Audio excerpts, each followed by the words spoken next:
Ура! Собачий год! Ура! Салют нашего двора!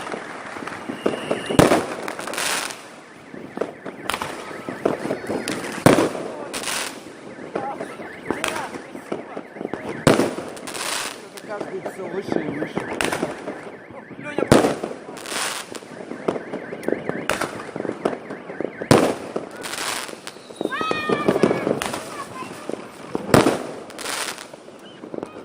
Хоть что-то на YouTube выйдет.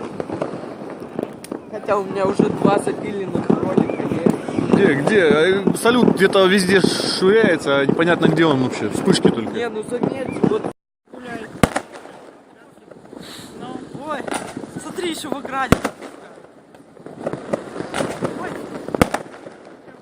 Развалились, Виталий Ивановичу давление 220. Ой-ой. Не туда пошло. это было весело. Куда это было? А куда-то прям в по низу пошло. За дерево.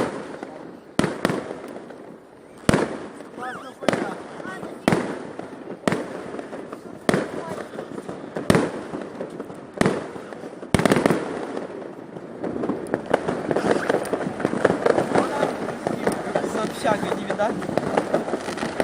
Выше домов, ну.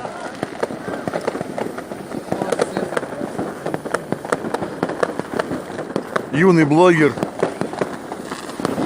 Данилка Курамшин, но этот, как его, песос с этим, с бенгальским огнем. Засветил.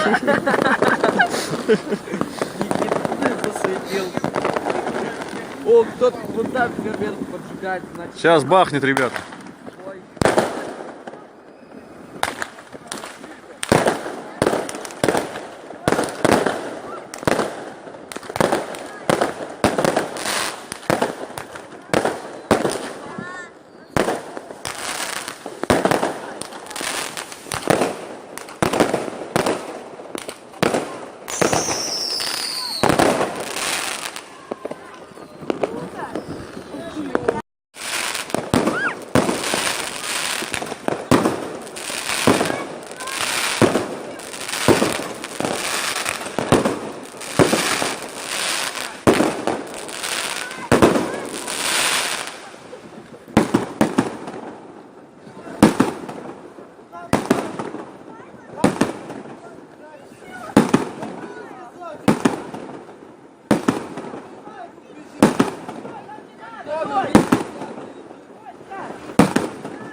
Подъедет. Ну, конечно, я вам стою.